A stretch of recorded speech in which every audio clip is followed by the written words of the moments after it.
Okay, so this problem, number 37 from chapter 13, wants to know what the height is of an object when it is given an initial velocity that is less to or less than but comparable to an escape velocity.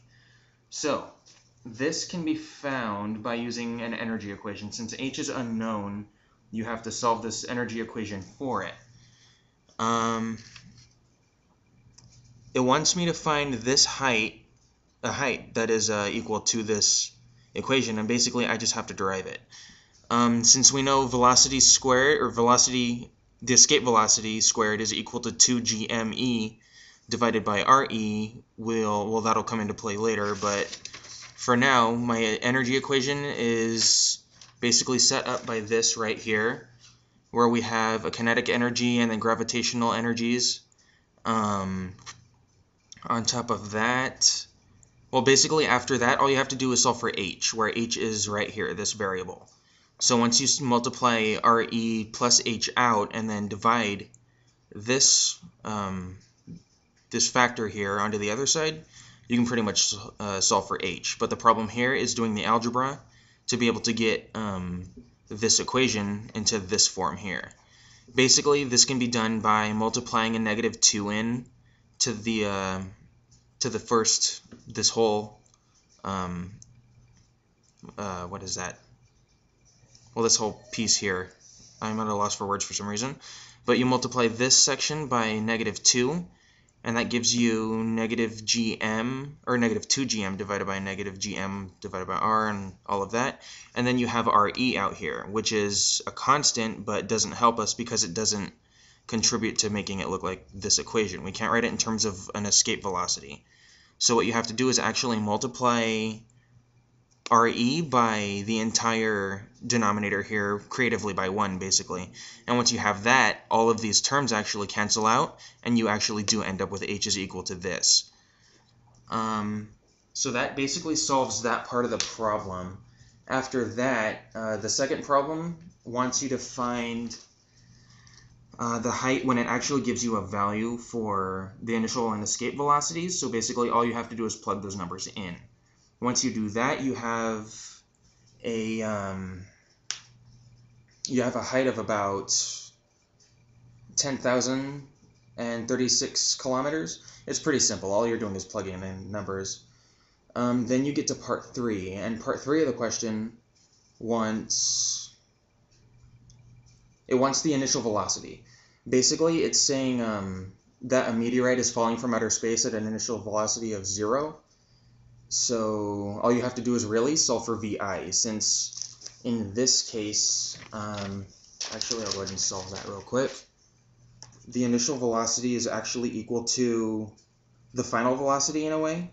When the meteorite falls all the way to Earth, you are getting, it's similar to a 2D projectile problem where you are launching something up into the air and then it comes back down. Because when you launch something up into the air, it reaches a final velocity of 0 at a maximum height. So you have VI is actually equal to, sorry, just a moment.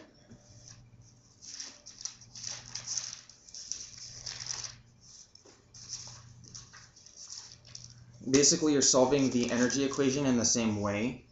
So you have VI is equal to the square root of 2gme re minus 2gme divided by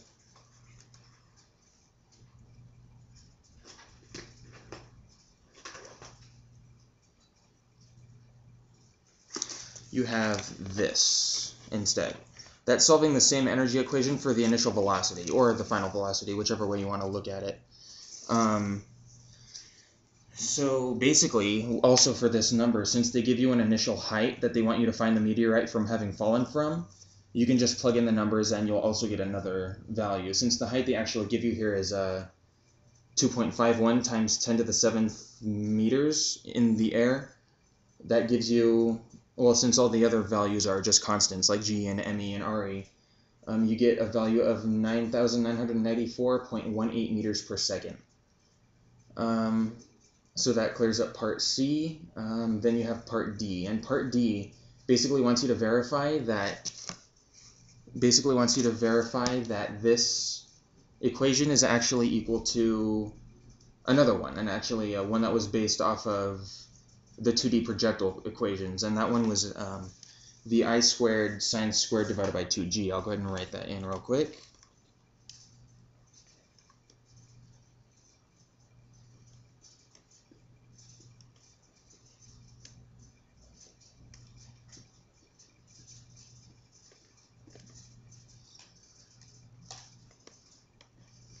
Basically, it wanted you to verify that as the original height equation that it had given,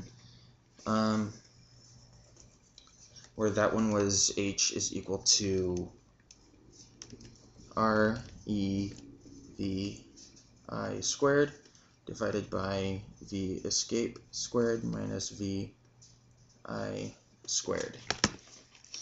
Basically, the way I did this was by setting, you can set VI equal to 5 for each one, and once you do that, everything else is basically just constants. And when you do this, you actually end up getting h is equal to about 1.27 for each one, so that basically proves that the equations are true.